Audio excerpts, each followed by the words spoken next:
वीरप्पन और दाऊद के बारे में तो सभी जानते हैं कि उनकी काली सल्तनत के आगे पुलिस प्रशासन का तंत्र भी है। इसी फहरिस्त में एक नाम और भी है जिसकी गिरफ्तारी पिछले 30 सालों से पुलिस के लिए ख्वाब बना हुआ है।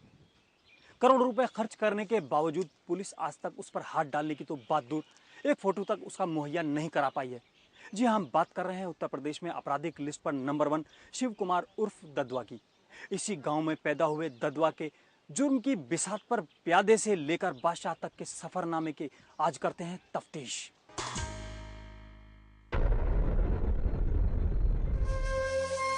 20 जुलाई 1986 मऊ के गांव रामूपुरवा के लोग आने वाले तूफान से बेखबर थे। गांव को ददुआ के गैंग ने घेर लिया। बच्चा बूढ़ा हो या जवान सभी सहमे हुए थे। और फिर होता है सरदार के हुक्म का असर। सारा इलाका गोलियों की गूंज से दहल जाता है।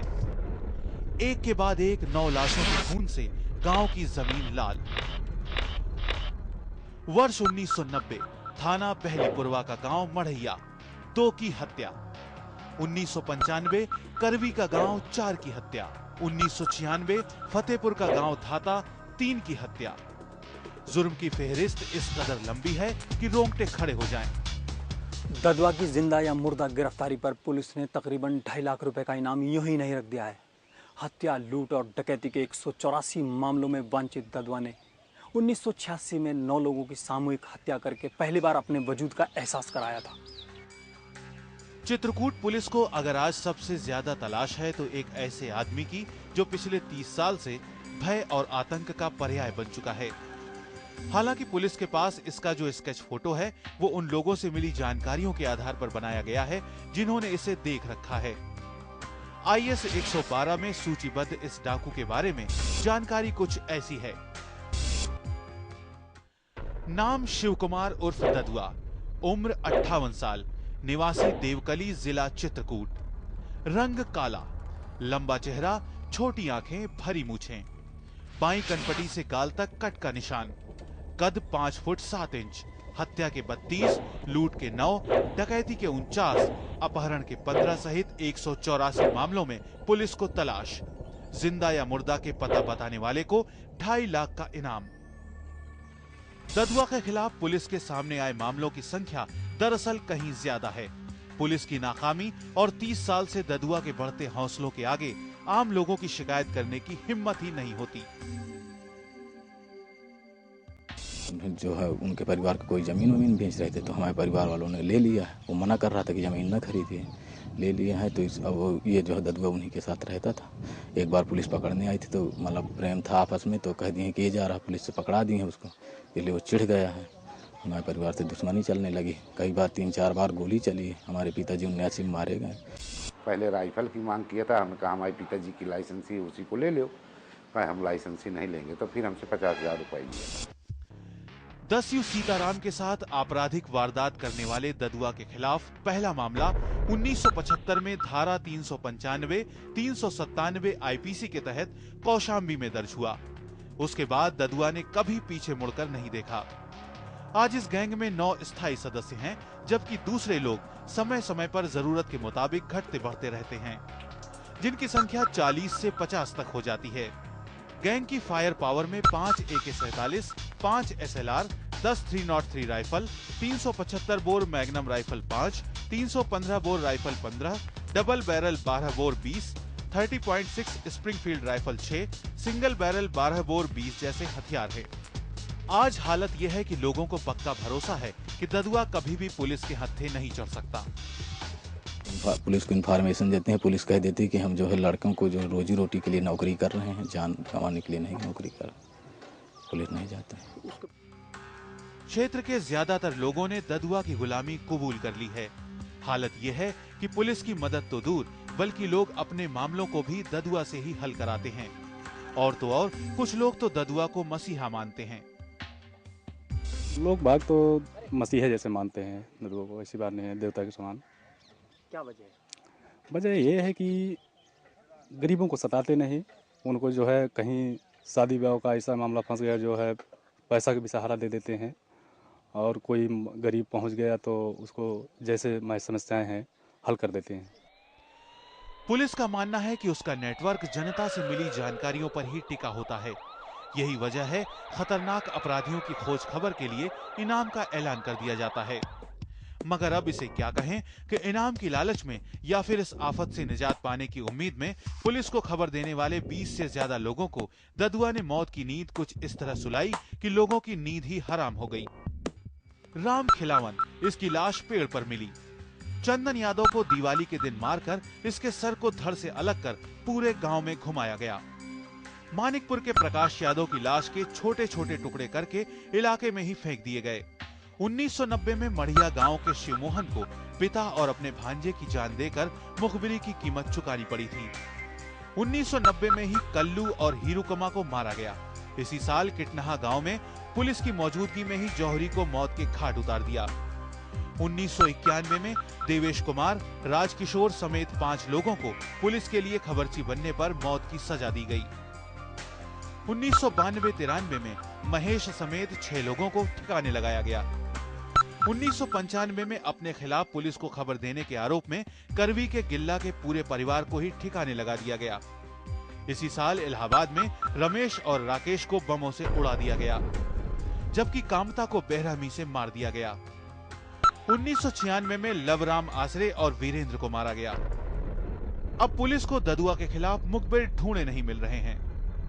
पिछले 30 वर्षों से उसको देख रहे हैं और कोई उसको मार नहीं पाया, तो जनता का विश्वास जागृत करना काफ़ी मुश्किल है ऐसे में, क्योंकि जनता विश्वास ये नहीं कर पाती है कि कोई अधिकारी सफल होगा या नहीं। पुलिस की नाकामियां रही हैं, ये एक कटु सत्य है। यहाँ की भौगोलिक स्थिति, क्षेत्रवासियों के सहयोग की कमी, पुलिस में ददुआ की मुखबरी और पुलिस से भी तेज उसके नेटवर्क के अलावा ददुआ के अब तक बचे रहने की एक बड़ी वजह है उसको मिलने वाली राजनीतिक सरपरस्ती। तफ्तीश अभी जारी है। हम लौटते हैं एक छोटे से ब्रेक के बाद। ब्रेक के बाद तफ्तीश में एक बार फिर आपका स्वागत है। अब तक का रिकॉर्ड है कि अपने खिलाफ मुखबरी करने वालों को ददुआ ने हमेशा मौत की नींद ही सुला दिया है। अब यह हालत है कि व्यापारियों और ठेकेदारों से कमीशन लेने के अलावा उसने चुनावों में अपने फरमान जारी करने शुरू कर दिए हैं। उत्तर प्रदेश और मध्य प्रदेश पठारी पहाड़ी सीमाओं पर अपराध जगत के बादशाह ददुआ पुलिस के लिए चुनौती है या बेबसी, इसका अंदाजा इसी बात से लगाया जा सकता है कि इसके खिलाफ आईपीसी की 120, 120B, 147, 148, 149, 201, 216A, 302, 307, 323, 329, 341, 342, 364, 364A, 365, 386, 394, 395, 396, 397, 411, 427, 435, 436, 452, 504, 506 जैसे लगभग हर गंभीर धारा में उत्तर प्रदेश के कौशाम्बी, बांदा, चित्रकूट, इलाहाबाद और मध्य प्रदेश के रीवा, सतना, सभापुर आदि में दर्ज हैं। ददुआ का रुतबा इतना बढ़ गया है कि अब नेता भी उसकी तरफ दोस्ती का हाथ बढ़ाने लगे हैं। जाहिर है ददुआ का इस्तेमाल सबसे ज्यादा चुनाव के वक्त होता है। सांसद से लेकर विधायकों ने अपराधियों को पाला, थानों से संरक्षण दिलाया, वो कुछ भी करते रहे, उनका टेरर बना दिया समाज के अंदर। जब टेरर बना दिया तो उनकी एक आवाज में लोग वोट देते, उनको मजबूरी हो गई उनको वोट देने की। अगर वोट नहीं देते हैं तो मारे जाएंगे, जान से भी मारे गए बहुत से लोग। पिछले सांसद अपने रिश्तों को ददुआ से नकार रहे हैं। इनका वही कहना है जो कहा जा सकता है, यानी विरोधियों की साजिश। इसका असर हकीकत में ददुआ के गांव में भी देखने को मिला। तफ्तीश की टीम जब वहां गई तो उसने पाया कि लोगों को आंधी, बारिश, तूफान जैसी किसी भी आफत से ज्यादा किसी का डर है तो ददुआ का। आज जबकि मतदान नजदीक है, ये लोग पिछले कड़वे अनुभवों के बाद खौफजदा हैं कि किसके हक में वोट डालना पड़ेगा। के कारण है ये सब। कोई यदि शिकायत करेगा तो अपने लिए कुछ तो डर तो रहता ही है, इसलिए कोई शिकायत भी नहीं करता है किसी तरह का। ऐसा कोई दबाव नहीं है कि मतलब किसी के दबाव पर चुनाव मतलब समर्थन करें या वोट डालें, ऐसी बात नहीं है। यहाँ ददुआ के विशेष तौर से माने ये है कि गरीबों को विशेष ध्यान देते हैं और गांव का कार्य इन साल काफ़ी करवाए हैं। हर गांव में अपने आदमी भेज करके और कहता है कि इनको वोट देना, तो आदमी फिर उसको वोट देते हैं। जिनको कहेगा उन्हीं को वोट देंगे। नहीं कहता है कि फिर यदि हमारा प्रत्याशी हारता है तो हम रामपुर का बांस से मारेंगे, जंगल के बांस से। पुलिस ददुआ के खिलाफ कार्रवाई करने का जोखिम लेने से पहले विभाग से डरती रहती है कि कहीं मामला उल्टा ही न पड़ जाए। जिस किसी अधिकारी ने इसके खिलाफ कोई ऑपरेशन जारी किया, उस अधिकारी के पीछे वो उसकी जांच करवाना शुरू कर दिया, क्योंकि इसकी बहुत अच्छी पकड़ हो गई। तो इसने जांच करवाना शुरू किया, उनके इवन कुछ लोगों के खिलाफ मुकदमे तक हुए और यहाँ पर पुलिस अधिकारियों के भी काफी परेशान होना पड़ा। सन 1980, 85 और 86 में शासन स्तर पर दस्यु उन्मूलन के नाम पर अभियान चलाए गए, जिसमें बीएसएफ, पीएसी, नागालैंड और तमिलनाडु पुलिस ने हेलीकॉप्टर तक का इस्तेमाल किया, जिसके नतीजे सबके सामने हैं। हालांकि पुलिस के आला अफसरों को अपने फोर्स की बहादुरी पर पूरा भरोसा है, लेकिन पिछली नाकामियों में विभाग की खामियों को भी स्वीकार कर रहे हैं। ये बात आप सही कह रहे हैं कि पुलिस की मूवमेंट के बारे में वो नजर रखते हैं कि बहुत सारे उनका भी इन्फॉर्मर है। जितने इन्फॉर्मर हमारा होता है उससे ज़्यादा इन्फॉर्मर उनका भी होगा, और उसमें कुछ पुलिस जन भी उसमें हो सकता है कि वो भी सूचना उनको लीक करते होंगे, उसको मैं इनकार नहीं करता हूँ। दावे कुछ भी हों, लेकिन सच्चाई यही है कि पुलिस ददुआ के मामले में बिल्कुल बेबस है। चाहे अपने भीतर ददुआ के खबरची हो या राजनीतिक दखलंदाजी, पुलिस के लिए सबसे बड़ी परेशानी है। हालांकि इस बार पुलिस नए हौसले के साथ कार्यवाही का मन बना चुकी है। पिछली तमाम नाकामियों के बाद पुलिस अब अपनी खोई साख के लिए जी रही है। मैं पूर्ण तौर से आश्वस्त हूं कि इस गैंग का खात्मा बहुत शीघ्र ही हो जाएगा। मध्य प्रदेश और उत्तर प्रदेश की पहाड़ियों और बीहड़ से घिरे गरीब आदिवासियों की कमजोरी, पुलिस की खामियों और अपने आकाओं के बल पर भले ही ददुआ पिछले 30 साल से एक अमर तूफान की तरह जमा खड़ा है, लेकिन कानून पर भरोसा करने वाले कभी भी इससे ना तो भयभीत हुए हैं और ना ही नाउम्मीद। हो सकता है कि वक्ती तौर पर दिखने वाली देरी से कुछ का विश्वास जरूर डोल गया हो। ददुआ के इतने दिनों तक बचे रहने की भले ही कोई भी वजह रही हो, लेकिन ये भी सच्चाई है कि अपराध की दुनिया में कदम रखने वालों के लिए जेल की सलाखें या फिर पुलिस की गोली हमेशा मुकद्दर बन के पीछा करती रहती हैं।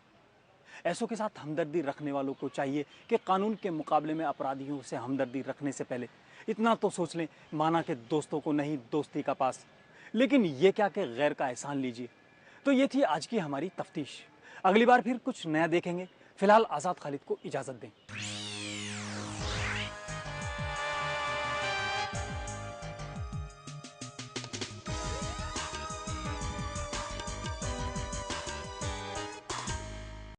आपसे रिक्वेस्ट है कि चैनल को सब्सक्राइब कीजिए